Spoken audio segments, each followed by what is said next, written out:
Welcome to the Sense of Soul podcast. We are your hosts, Shanna and Mandy. Grab your coffee, open your mind, heart, and soul. It's time to awaken. Hey friends, if you are looking for ad-free Sense of Soul episodes, you can find them at Sense of Soul Patreon. Become a monthly member at any level. You will also have access to our monthly SOS Sacred Circles, our mini-series, merch, and much more. And it's a great way to help support our podcast so that we can continue to bring you inspiring episodes twice a week with our enlightened guests from all around the world. Check out our Patreon. Today we have this award-winning, best-selling author and the host of multiple top-rated interview shows, Poirier. He is an international best-selling author, multiple-time TEDx speaker, and he is the founder of Blue Talk, and he is the host of the new podcast, Enlightened Passengers. Corey and I connected through That's My Rennie's Alicia Myronic. And I recently attended Corey's speaking boot camp where he had 3 days of so much knowledge and wisdom and amazing guest speakers. And I learned so much. And so I'm so happy to have this conversation today with Corey. Thank you so much for joining me. How are you doing? Doing good. How are you doing? I'm good. So what you been up to? I'm solo parenting this week. I just got back we did our boot camp, as you know. Then I had 2 days to finish everything up before traveling to Maryland for a 5-day mastermind style event where it was like 3 days, morning till night. And then I came back to my younger son was sick during the boot camp. My girlfriend's sick. My older son now sick. But she had already planned to get away for a 5-day retreat. And I'd been traveling off and on, not a lot, but a bit. And she didn't get to. And hers kept getting moved because of different things like this. So I told her to go anyway, but it's definitely challenging because, of course, they're not sleeping that well. They're sick. So my girlfriend gets back Monday at some point, and then I get up and then I have to drive from Prince Edward Island, where I'm at, to 3 hours away to Nova Scotia, to then fly to Miami.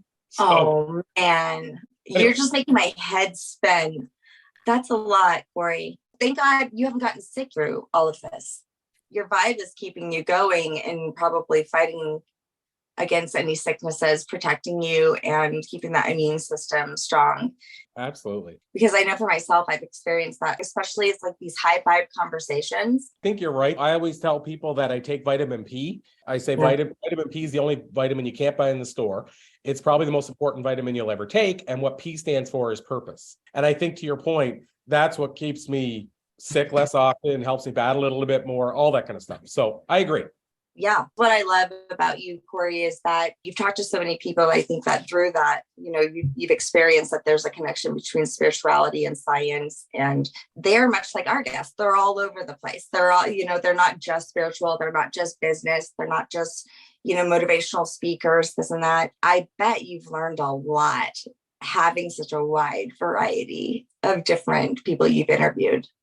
Yeah, I have. And it's also opened me up to more believing in the power of spirituality, synchronicity, all those things, because I wasn't a person that you would think. I jokingly used to say, look, my mother used to take me for tea leaf readings when I was really young. I think like this stuff is witchcraft. That's how I thought. It wasn't until I was probably 20 something and I started having balance problems and the traditional approach wasn't working. So somebody mentioned this thing called yoga. I went and tried it. And while I was doing yoga at the end, I did this 1 minute Shavasana where I'd kind of be in silence.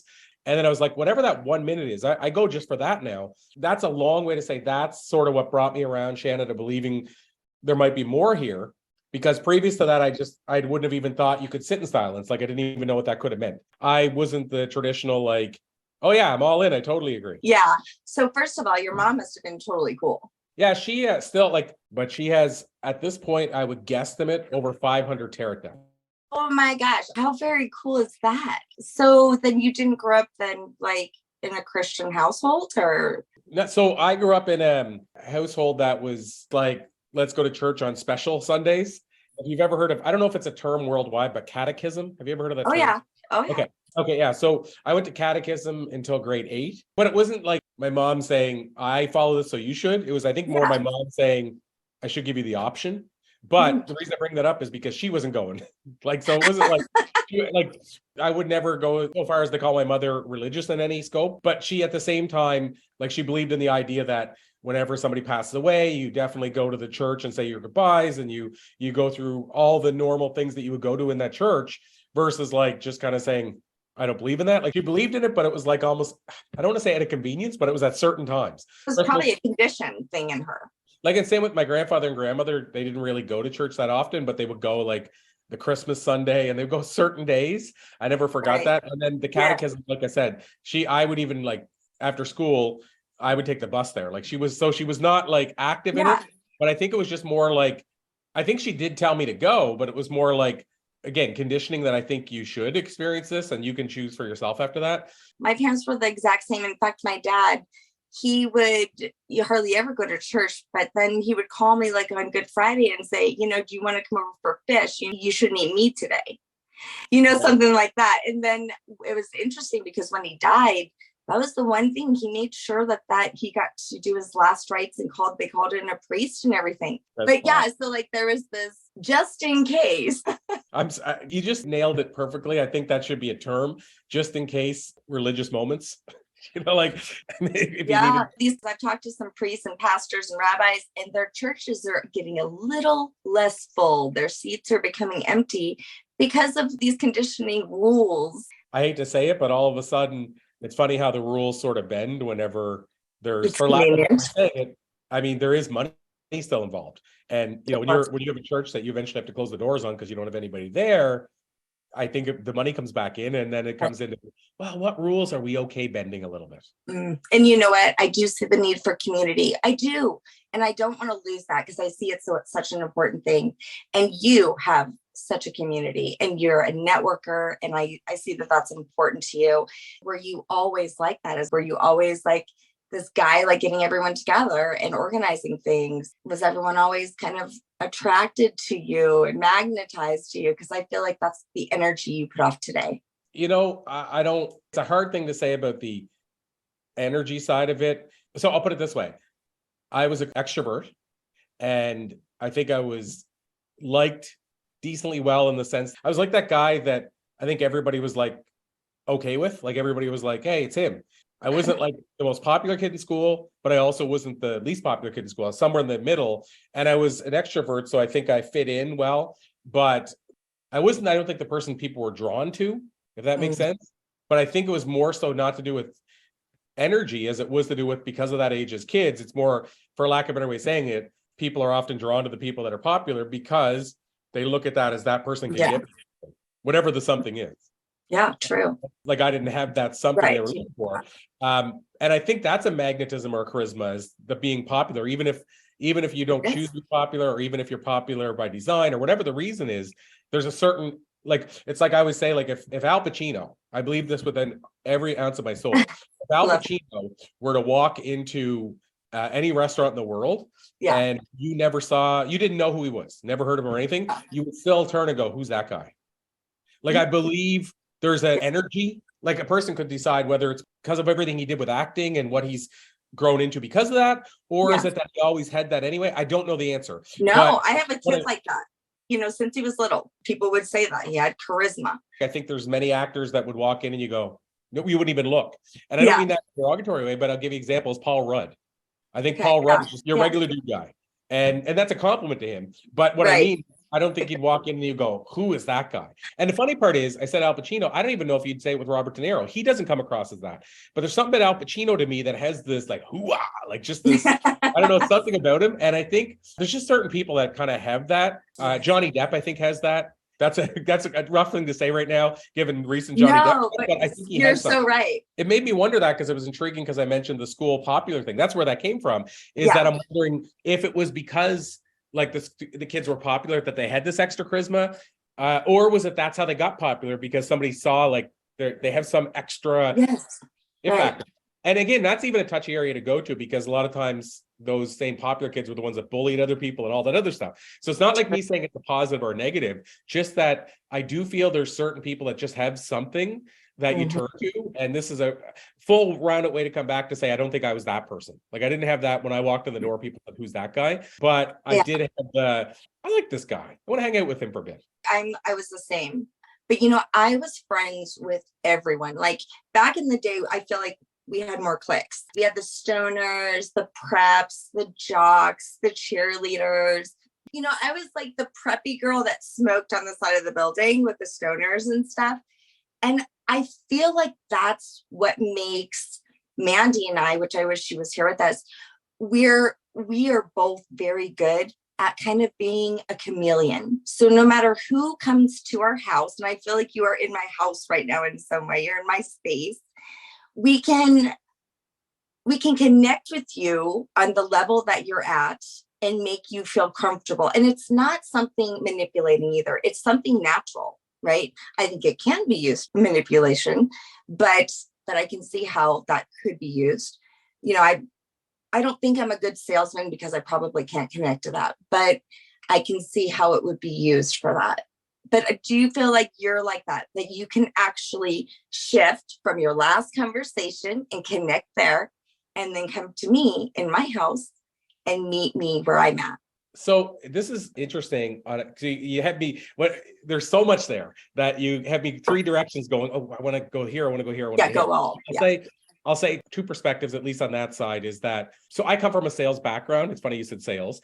And I don't think I was natural at it. Like I almost got fired my first year because of poor performance. And I wasn't natural, but I eventually adapted to it.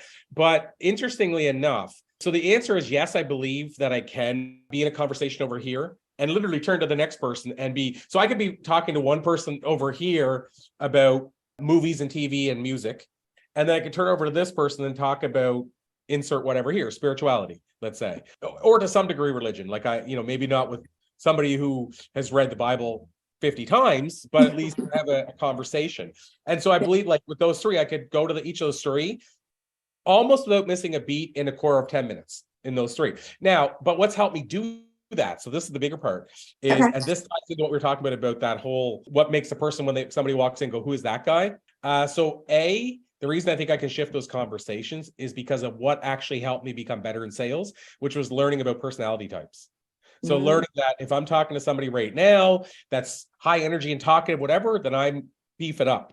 But if I'm talking to somebody who's like, yep, nope, yep, then I shorten it. And so understanding that there's multiple personality types in the world and mine isn't necessarily right has allowed me to adjust on the fly. That's one thing. Second thing is, this is interesting because I wonder if this is a part of the charisma side of things I talked about earlier. And this is not my way of stretching to say I have that charisma, but just maybe it makes me wonder that goes back to that vitamin P I mentioned earlier. So one of the things I noticed is sales got easier. I get sick less often. People wanted to be around me more. I got into circles of people that I wanted to learn from that I probably couldn't have been able to break into before, and on and on and on. Once I discovered my passion and started living on purpose. So I actually think there may be something to that. Like when you find your passion or your purpose, maybe that's something that gives you that extra oomph, whatever it is. But sales get easier, I think, because people are like, I want to be around this guy. He seems so happy with what he's doing. He seems content. Just like we had Ken Honda on our virtual boot camp. Were you there for Ken Honda? I know you were on for some of it. Yeah. The reason I asked that is because Ken Honda is one of those people, and I'm trying to capture it, figure it out, put it in a bottle. I'm trying to figure out how he does it, but there's something about that dude that as soon as he comes on the screen, he doesn't even have to say a word. I already feel better about myself. I already feel more calm and chill. And it's like he has this aura around him that he doesn't know. Like he might know he has, but I don't know how it got there. And what I'm getting at is, how can you replicate that? Like, I don't know what gives him that. I mean, you could say, okay, well, and he's open about this, so it's not me saying it. You could say it's because he's gotten to a point where financially he's secure and doesn't have to worry about that. But how many other people are financially secure, doesn't have to worry about that are wrecks, that are always unhappy or yelling at people or cursing and what have you. So he found his niche. Well, and this is when I say this stuff, it's never to attack somebody, but you could look at the comparison, like what's his name, Mr. Wonderful on the Shark Tank. If you've ever watched that, he always seems like he's not cranky. I don't think he is happy, but he's like, fighting with people and always aggressive and all. And you could say it was just for the show, but I think that's a bit of who he is. And my point is, he doesn't, to me, have that like what Ken has, even though he has billions of dollars. He has it maybe in a different way, but it's not the same thing. And again, if he were walking in the door, I don't know if I would turn around and look at him. But Ken, I know I would. Like the guy just comes, he just like seems like he has this, hey, how's it going? And just like nothing bothers him. I'm going back to Ken now. And so I don't know again if that's because he's discovered his purpose fully and he's dialed in. Because I have to believe that Mr. Wonderful probably feels he discovered his purpose too. So I mean, exploring this because I'd love to know, and not because I want to manipulate it, but like there's a thing called NLP, neuro-linguistic programming, that I've always wanted to learn because I love the power of communication and how not to manipulate it, but just the idea that you can have an amazing conversation with somebody and both be on the same side and both be in agreement.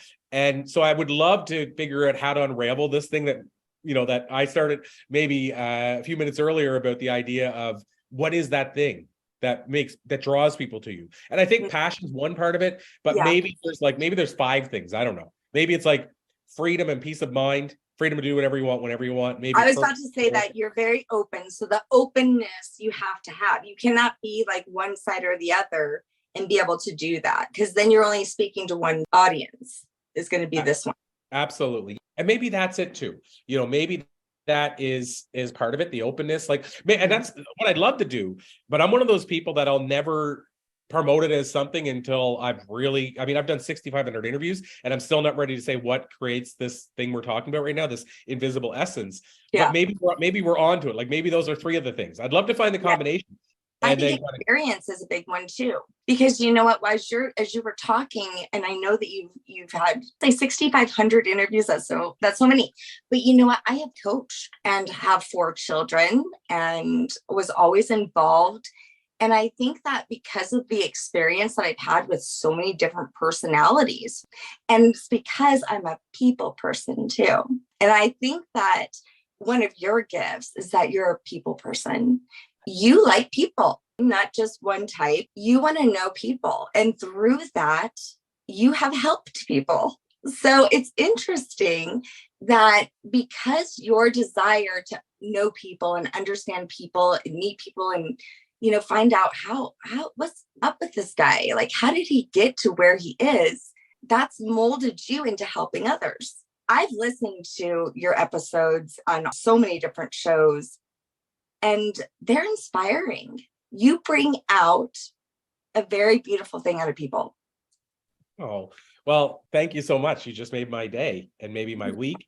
I so appreciate that. And, you know, I will say that I believe if it's something that you're passionate about, so I want to clarify, because there's certain things we do that maybe we don't mind doing them, but we're not passionate about them. But I think if it's something you're passionate about, you should work hard to get better at it and do it well.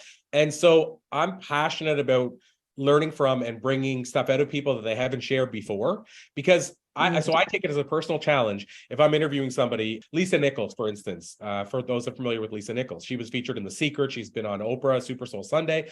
And so Lisa Nichols conservatively probably interviewed 4,000, 5,000 times. And so during the middle of one of our interviews, she said, you brought things out of me that I've never said to anybody in my life before. At that point, she had just done 155 interviews, she said, in the last 5 months. And she said, a lot of those interviews ran together and felt the same, but you brought stuff out of me. Well, to me, that's a win. And the reason is not because it's a me Inc. thing, like, oh, look at me, I got her praise from Lisa. It's the other side. It's that I was able to get her to share something that she was happy to share and can impact other people's lives. And if you're listening to that interview, you're going to hear something from her that she's never shared before. And so I take that as a personal challenge. I interviewed Jack Canfield, Chicken Soup for the Soul, a number of years ago. And I didn't know until probably about 3-4 years ago that Chicken Soup for the Soul, he doesn't own that at all. Neither does Mark Victor Hansen. So the 2 guys that wrote it. And for years, until I think maybe the last 3 years, they were on the front of every book, even like 8 years after they sold the brand. Now, I might have the timeline wrong. They haven't owned it for years. And they sold it long ago. Now, I think the original deal was probably for 5 years or 7 years, they would stay on.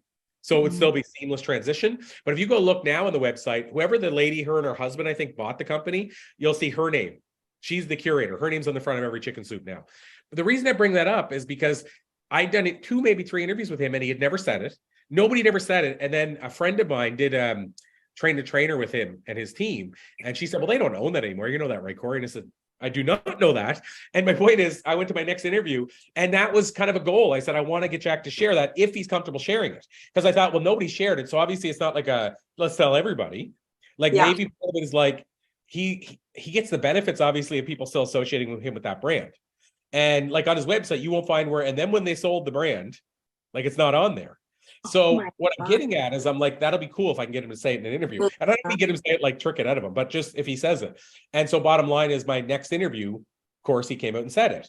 Like he said, here's how much. So I don't know if he said how much, but he talked about how they tithe. Him and Mark used to tithe. For every book sold, they would give a certain percent to charity. And he said when we sold the brand, he said that was the hardest check I ever had to write. He said because it was the biggest check I ever had to write. And he said my hand was shaking. But he said I knew that this was the deal. Like this was the deal I made. And so I had to write this check. And the reason that came up to context was he talked about how it's not always easy to give back. Yeah. It's not always easy to pay it forward. But he said every other time it had always come back. He said this time, no different. Do you find that is common with the people that you talk to? People who have willingly given and they are successful because of their willing to give to the world. So here's the key, and this is why I think we say if it were easy, everybody would do it. So it sounds so easy, right? It sounds like, okay, well, here you go. Here's $10. I plan to get 100 back today, right? It's just like The Secret, and we can dive into that, like why The Secret didn't work for a lot of people. And I can tell you a concrete answer, which I didn't hear. It took me years to get around to this answer. But same deal.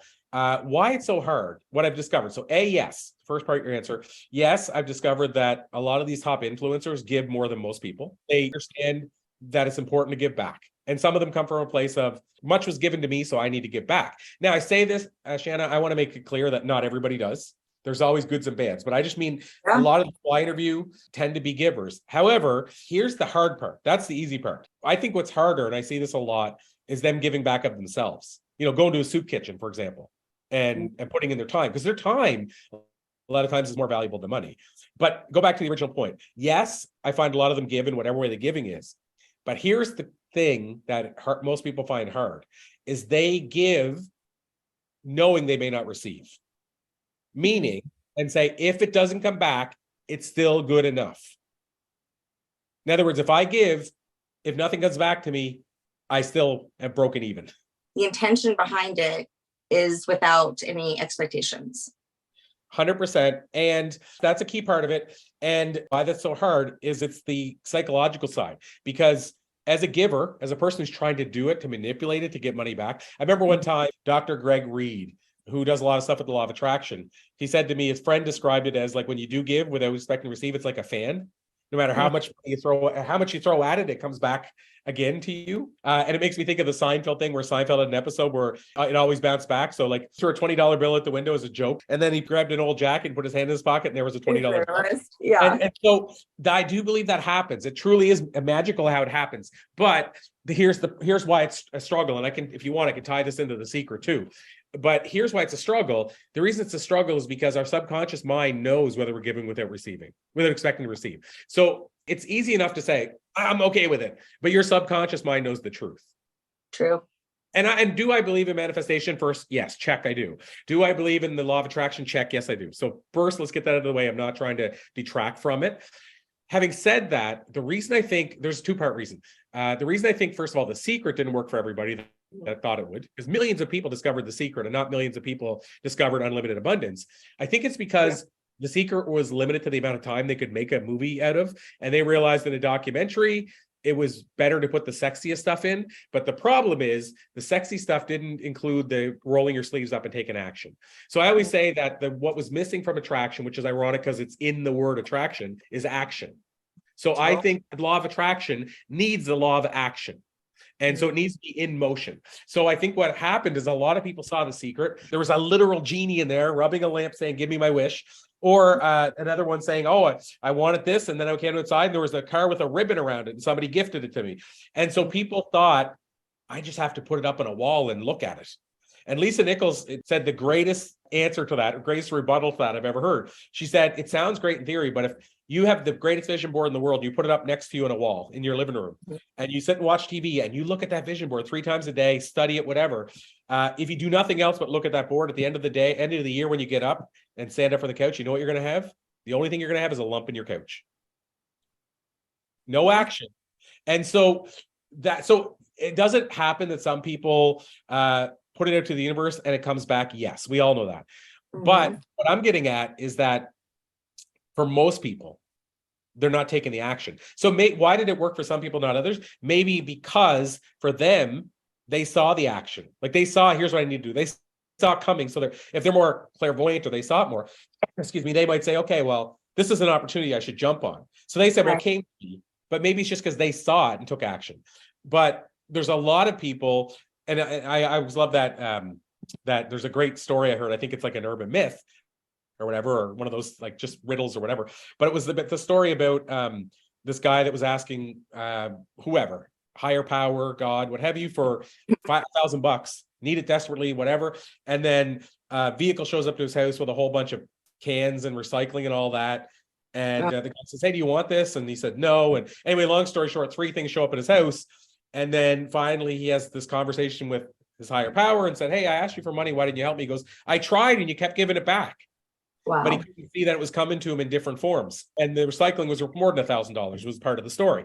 So again, my point is there's 2 parts to this. I haven't got to the second part, but the first part is you need to take action. The attraction part for very few people works on its own. So the first part is you need to actually take the action side of it. So real world example, I'm doing an interview for a documentary I'm working on.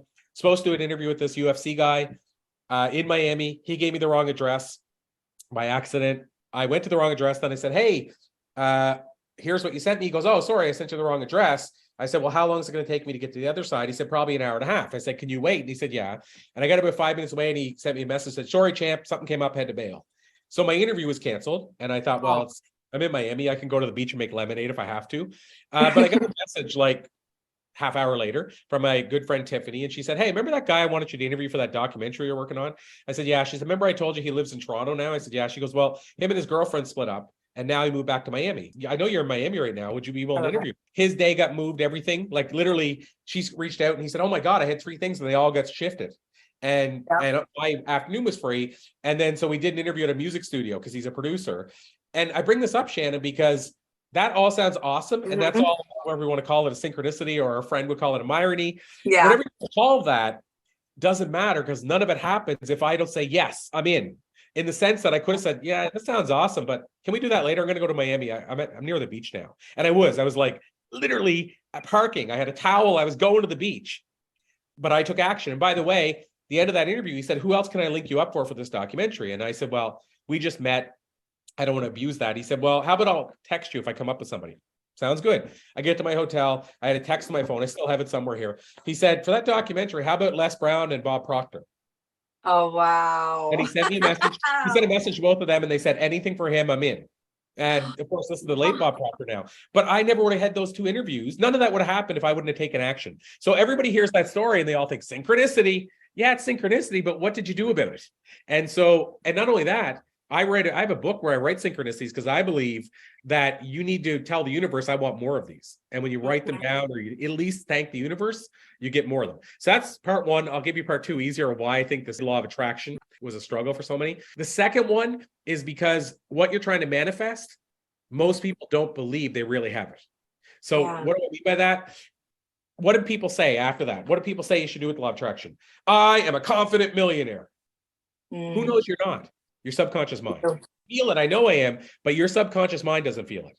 And I have a book here somewhere by Neville Goddard. Somewhere I just bought it. Anyway, the book's called Feeling is the Secret. I'm looking to see if I have it here. Corey, I freaking love old books. From that generation, I've been reading so many books. Those people were so like plugged. I don't know like when it fell off. 100%. I just had this conversation with a guy named Dr. Dane here, and we were talking about it, and I said, I commented that almost all the books that come up are 50s, 60s, 40s psychological Me books. too. Psycho-cybernetics has been coming up a lot lately. And so him and I were talking about it. I said, I wonder what they were tapped into back then. And I said, it seemed to stop in the 70s. People were taking some really strong risks back then to write. Yeah. And we could say it was because of what they were experimenting with, but this started back in like the 1800s. Actually, I don't know how far it went back, but I know at least the 1800s. So I'm not going to give you the answer because I'm not that wise and intellectual to give you the answer for how to feel it in your subconscious. But what I will say is I believe, and this is what Neville talks about, is what you have to do now. He didn't say why The Secret didn't work because he was before The Secret, meaning before the, became present day. But what he basically is saying is your subconscious mind has to believe it, not your conscious mind. So one of the things I loved, John Gray, Men Are From Mars, he shared with me whenever he wanted to sell his book to become the best-selling relationship book in the world, what he did, which I thought was brilliant, is he would act as if the publisher was calling. So he would, the publisher, like, oh my God, my book hit the New York Times list, and it hadn't. He would act as if it was a publisher, or he would act as if a couple was coming up and saying, "Thanks for saving our marriage." So he did that every day, and I thought that was pretty profound because then he didn't have to believe he was that person. He just had to believe that call could happen. I'm thinking there's just so many stories we're telling ourselves. So it goes to that deeper work that you have to actually do to be able to let go of some of that negative talk, those patterns. I said I wasn't going to give a solution, but I'll tell you somebody who I believe probably is one of the people that does seem to have the solution to this is a lady named Cappy Pidwell. Unique enough name that if you Google it, I'm sure there won't be many. Interesting, like how you meet people, but synchronicity that's happened with Cappy, how I got connected with her is I had HarperCollins, I believe it was, sent me an email and they said, would you like to have somebody in your show to talk about blah, blah, blah. And we get on for our podcast, I'm sure you guys get it too, because you're a big podcast. We get some days, 45, 50 requests. And so it was just another request, for lack of a better way of saying it. And they did that with two big names that I would have liked to have on the show and I had tried to reach before. Jordan Harbinger has a really big show. And I like what he said one time is he said, if you're trying to pitch a show, and this is maybe a tip for anybody that wants to be on a podcast, don't bury the lead. And so what he meant by that was don't bury the thing that's going to get you on this show. And, there's always one thing that somebody's going to say, we need that person on our show. So HarperCollins buried the lead. What they did was they said, how would you like to have blah, blah, blah, blah, blah in the subject? And I ignored it because it looked like every other press release. And even I, by the way, opened it and the press release was just like, blah, blah, blah, since the beginning of blah, blah, blah. A guy named Neil something who wrote the Book of Awesome, who I was a fan of. And I missed the opportunity altogether because by the time we sorted through and discovered it, he was already off the book tour. And he's one of those guys, I think he only does interviews when he's on tour. The second person, though, was Stedman Graham. So Stedman Graham, for those that may not know, is Oprah's partner. Yeah. And he's like a dynamo in his life. He's, one of the world's top thought leaders. And I always wanted to have Stedman on the show. And then they buried it. And it was like, so here's my thing, Shanna. Wouldn't it make more sense in your subject to say, want to have Stedman Graham on your show? For anybody who knows his name, it's done. You don't even have, you could literally go ... nobody in the email. And we're going to reply saying, for those that know him and want him on our show, we're going to reply saying, yep, tell me how I do it. So they buried that. So I lost it, right? So I was like, meaning lost the opportunity. So what happened was I got on this thing called the New Media Summit, which is a podcasting conference that used to happen. Hopefully it'll start again. I did the virtual one after being there live a few years. And I was inside of a small room. And because I'm a podcaster, like there's 40 podcasters that they call the icons of influence, where you go and you're the ones that people pitch. So I was in a group and they said, can you go into the group and teach them something about something? So I went in the group and I said, okay, don't bury the lead. So this was my teachings. And then I gave the Stephen Graham story. I was in the room with about 8 people. The next day, or it might've been that day, but I think it was the next day, I got a message from this lady. And she said, Corey, do you still want to do the Stephen Graham interview? And I said, yeah, why? And she goes, I'm his publicist. He only has one publicist in the world. In a room of 20 people at an event that only had 200 people out of 8 billion people in the world. She was in the room while I'm telling a story about Stedman Graham. Oh, I could have been telling it about that Neil guy, the Book of Awesome, and she would have never reached out. But I chose Stedman. Anyway, cool synchronicity there. And people can check it out. We did the interview with Stedman. And so what she also said is, can I also pitch Cappy Pidwell? And I said, I don't know who a Cappy Pidwell is. What's a Cappy Pidwell? Yeah, what a cap. I didn't know what it was. And anyway, so she pitched this lady to me. And it was one of those things where I think you probably agree. If somebody helps you get an interview you've been trying to get a while, then if they recommend somebody else, you're like, well, chances are they wouldn't represent somebody else that I wouldn't like. So sure. Yeah. It's kind of like, yeah, I'll help you. You help me. Yeah. And And so I brought Cappy on the show and she blew my mind. And so bottom line is, I don't have it. I was looking for it too. I should have my books close at hand. I never know which one I'm going to talk about, but she has this book and I forget what it's called right now. But in the book, she gives you a routine to do for like 21 days to actually train your subconscious mind to truly believe it. Same. And part of the wording is it possible that I could believe that I'm a millionaire? I like that. Meaning, instead of I'm a millionaire, is it possible I could be a millionaire or I could believe I was a millionaire? But it goes right to the point of feeling versus just saying it. And so this is a long roundabout way to say, I think the two things that were missing for most people from the law of attraction, if they could get these dialed in, it would change everything. Is you need to take action and you need to truly feel it in your subconscious level that what these things you're saying you truly are. So when I said, is it possible? I also had to go inward and kind of dig a little bit. Is it possible? Then of course it's possible. Everything is possible. But it made me go inward to really connect and, go a little deeper. That's a really good one. What it changed for me is this longing feeling that I needed to find out why the secret didn't work for everybody. It sounds weird, but that was a really pestering thing to me because I believed in the law of attraction. I believed in what they were doing. I believed in all the teachers in the law of attraction. Yeah. Like everything made sense. And I knew that they applied it in their life to have success. So everything added up except for why. And here's the thing. What made me feel better is the more I interviewed people from The Secret, John Assaraf, Lisa Nichols, what have you, the more I realized they knew too. By the end of the movie, because they had to shorten it, things were left out. Like they didn't get to see the final thing until it came out. And so they felt that there were certain elements that probably had to be taken out to make it sexier, but it took away from maybe being able to apply it. So Lisa went on a tour for 2 years talking about what you still had to do that wasn't included in The Secret. John Assaraf wrote a book called The Answer, and the answer was the answer to what The Secret couldn't tell you. It's not that I'm going to create something that's going to reach all those people like that got reached once and then gave up on it. But I just think of all those people where we had that opportunity, get them to start saying, maybe there's something bigger than me out there. And we lost some of them. But it's just that whenever you have a chance to introduce somebody to something that could change their life, you're always going to lose probably a larger percentage that came in just for the, hey, I'm going along with the crowd. But what I'm saying is there's some of those people that I think if they just knew, oh, you mean I have to take action and here's some of the steps? Or if I just knew this isn't working because I really don't believe it, even though I'm telling myself I do. It's just that tweak for some people may have made all the difference. Okay, so you're a perfect example of what you just said. So you have put out to the world, like you just were, I'm going to share the things that I've learned. You put it out there. It's just like giving, right? Like all of these successful people have been with it with no expectations. And you are so passionate. It is possible. And one thing I've heard you say several times, sometimes you just have to take that chance and put yourself out there. You have to ask if you want something. You have to maybe send an email. All they can do is say no to you.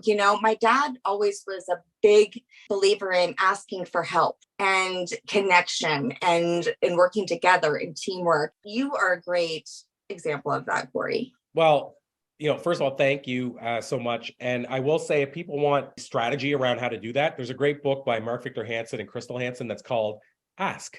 And it's about the 3 ways you should ask for things.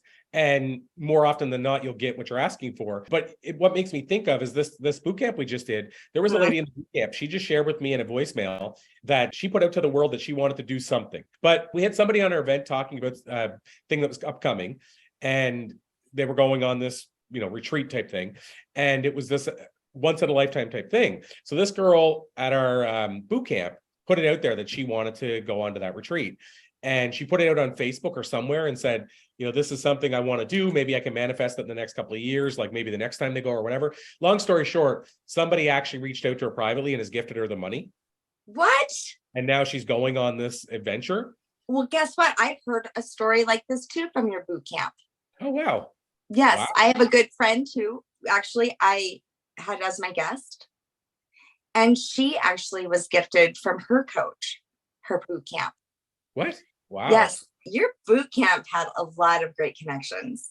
It was wonderful. I have to say, stuff like that to me, one of the things, like for me, I see wins as if you have somebody in a circumstance like that has a quick win during the boot camp or the next day. I don't take that lightly. That to me is why we're doing what we're doing. And to tell you one that really kind of stopped me in my tracks, I feel so humbled that we had a lot of these, like a lot of different moments for people, but one that stopped me in my tracks. And maybe it's because it's close to heart because of my girlfriend, but my girlfriend's been in recovery for 8 years. Mm-hmm. And so we shared that out during the event openly. And I shared that she actually had just got her 8-year chip and all that kind of stuff at AA. Wow. So somebody sent me a message on Facebook and it still warms my heart. She said, "This weekend was awesome. I wanted to tell you that hearing about Shelley's 8-year sober anniversary really got me inspired. And I went to my first AA meeting tonight. So on top of everything else I took away from the boot camp, I feel like I was also given this gift." And then the picture is her holding her AA chip from one day. Here's the thing, Shannon, we can look at the glass half full or empty. Somebody could say, well, yeah, but will she stay? It doesn't matter because now she knows it exists. Yeah. Had she not walked through that door, she doesn't know she has at least an option. In other words, not everybody walks into AA succeeds on the first go round. And some people don't like AA, but I can tell you from being in those rooms, and I'm not an alcoholic, so I'm saying this from an alcoholic perspective. I've seen so many people that without that program, probably their life doesn't exist. And I've actually done Al-Anon. So I, on the other side, see just such a need, but there it goes back again, that community. We're at a boot camp talking about speaking, right? You've got like all of these best speakers and authors and influencers on here, and the connections that were happening unseen were miracles. Again, I'm always obviously you can tell I'm a glass is half full. I'm actually like a glass is full, the jug is full, like I'm that guy. And I have to say, like, it's like, quote unquote, the COVID pandemic, whatever you want to call it. We had one of our speakers on kept calling it the clamp down, whatever you call it, it doesn't matter. What I will say to you is that for me, there were so many blessings that came from that. And I don't mean that to make light of somebody who maybe didn't have blessings from it, they feel. But for instance, is that boot camp came out because of COVID, because we had done some of those events live and we asked, is it possible to bring people together and do this online? And I'll be honest with you, people are like, when are you going back to live? And I'm not sure of the answer because we can reach people everywhere in the world. Like we're having people come from Australia that would probably not be able to travel to the live. At the same time, I think we're actually reaching people deeper because in those rooms and stuff, when you're at a live event like that, there's so much happening in the main room that you always feel like you're missing something or I got to get back or true. People are going to distract you. And so for long story short is that event wouldn't exist without COVID. Secondly, Blue Talks. Now we launched it pre-COVID. This is our brand where we help people get on stages in books, whatever it is. Like essentially, we're trying to help them get their message out to the world in the various different platforms that we have. So we have a podcast, the book series, live events, and virtual stage. And Blue Talks, I don't think would be what it is already in 2.5 years without COVID. And the reason I say that is we started it pre-COVID, but it kind of forced us to speed it up. Now, the live events part of it slowed down, obviously. We did 3 live events, and then we were actually getting those videos ready, and then COVID happened, and we canceled events. So that part slowed down, but then we shifted focus to the virtual and the book and everything. Those elements, like the virtual, wasn't even going to exist. And so it got us to think about the brand more well-rounded wise, and now here we are full circle, and we're doing live events like crazy. And so now we're at 2 years, I think, since we officially launched. And at the end of November, we'll have done 12 live events since COVID. We'll have done 13 virtual events, and these are big, like 1-week events. We've released 8 books in the series, and we have 2 special edition books coming. The podcast has been going for that amount of time. And in total, we've had close to 400 and some people, either on our stage, in the books, become best-selling authors, what have you. Beautiful the reach too. When I look at and see, we're reaching people all over the world. But it was Daniel Geffen. I don't know if you knew who he is. He had one time said to me something that stuck with me. He said, just imagine if you were actually physically. Do you know how hard he said it is to physically be in front of that many people that you're reaching? Can you imagine how hard that would be? Like, that is a true accomplishment. The other side to that, so the flip side is I hear a lot of people, like, I don't know if you know the burn rate or whatever of podcasts or drop rate or whatever they call it. It's basically to the tune of something like the average podcast only lasts 9 episodes. Like it's really low, the amount of people that continue. And I think part of the problem is when you start a podcast, it'd be very abnormal to put out a few episodes and see like 5,000 listeners, as you know. It's like, it doesn't usually happen on day one. We got lucky with one of my first podcasts because back then with LinkedIn, you could actually you could send a message to your whole LinkedIn tribe, and I had like 5,000. So I was able to go, hey, check out my new show. And we got like 8,000 in a month, but that's not normal. And so the normal podcast, the average podcast, actually, even like every podcast taken into account, the average gets like 100 and some listeners. So it's like, it's not big. And so what happens is a lot of people tap out. But I think the sad part is it's like everything in life. Sometimes they tapped out 3 feet from gold, as Napoleon Hill. And so what I think the sad part is people don't look at it like you just said. So somebody, I don't know if I said it to somebody or somebody said to me, I just remember the conversation. We were talking about it, and I think it came up because I had just done a talk in my local town for like a group of 80 local small business owners or something. I like doing, small town, like my hometown type talks. And I came up somehow where people look at their podcast and say, I only had 110 listeners on that episode. This is wasting my time. But that same person, if I rephrased that and said, if I could get you a gig to go speak in front of 110 of the right people intimately for 45 minutes, would you do it? Almost every person that's a speaker would say every day of the week. I know, already speaking to 20,000 people every day. But for most people, you would say absolutely. So how's it any different? But people don't get that. And then they tap into podcasting.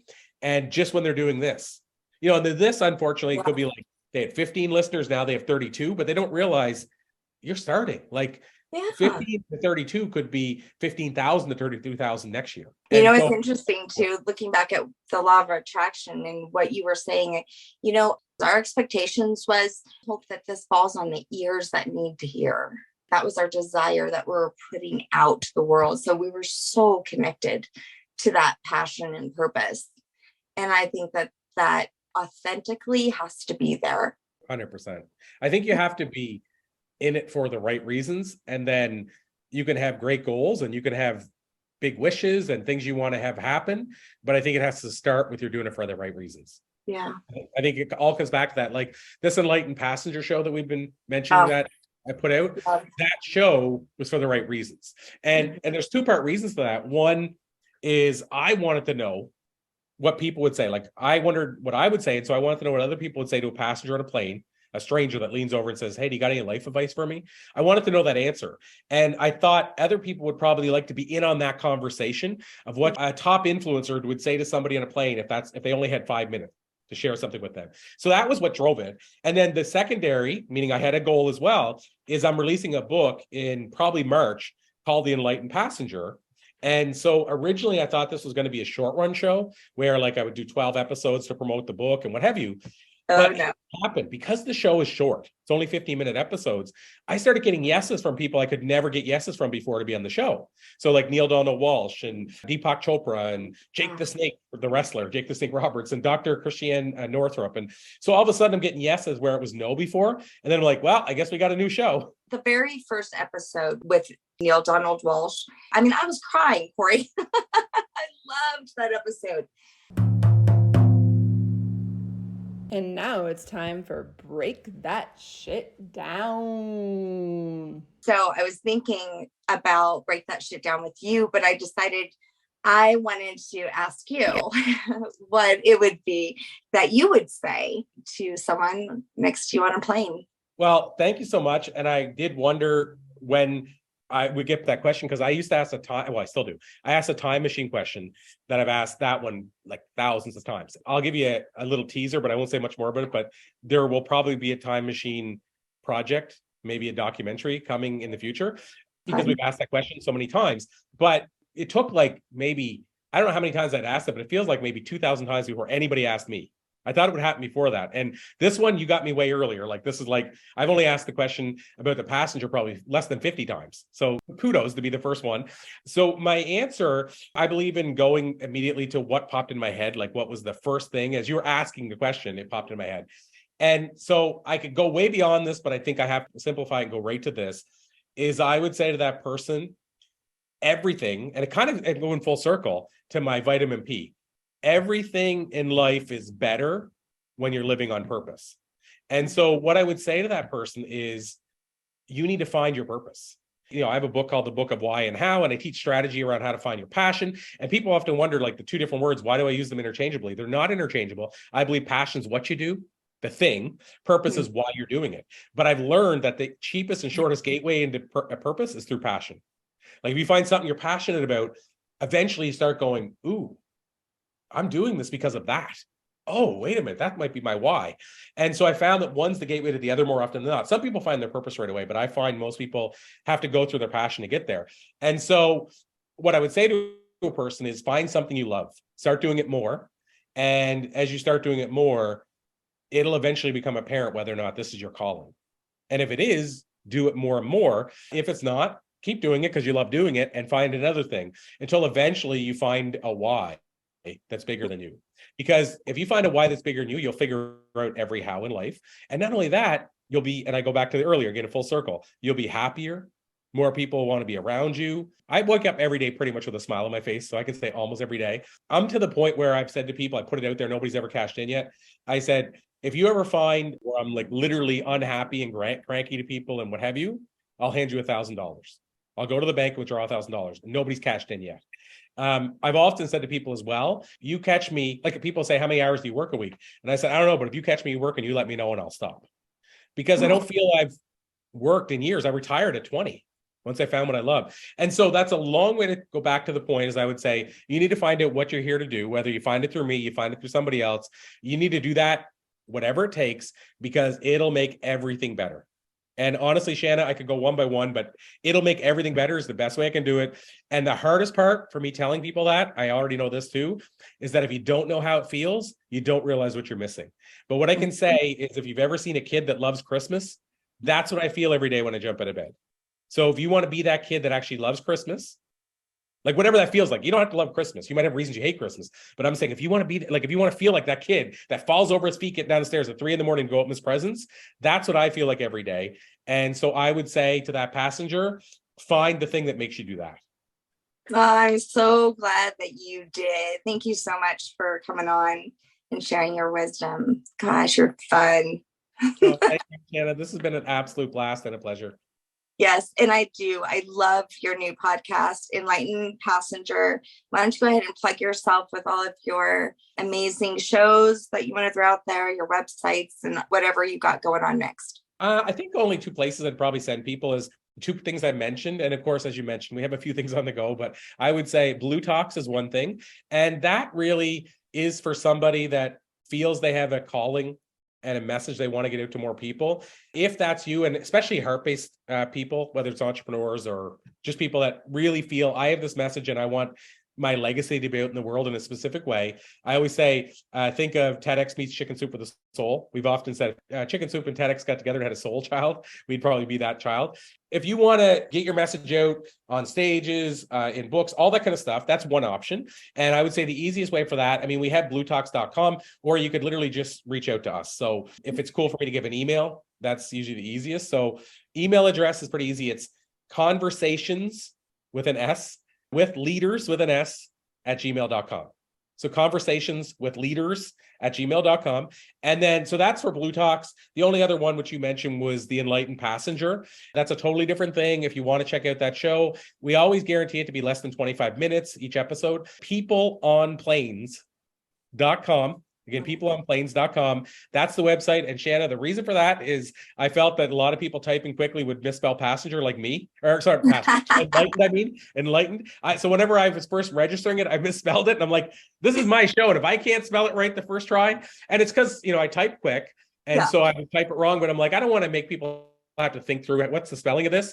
So I thought People on Planes, that's what they are. These are two people on planes having a conversation. It's an easy site to remember.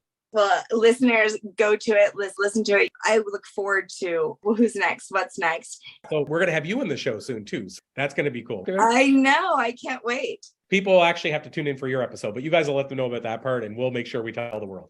Yes. So yeah. And shout out to Alicia Myronic for connecting us. Thanks so much. It's been a blessing. Thank you, my friend. I appreciate you. I appreciate it. All right, Corey. Thank you. You have a good day. You too. Thanks so much.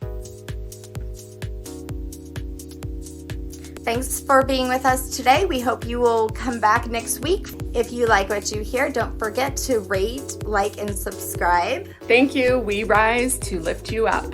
Thanks for listening.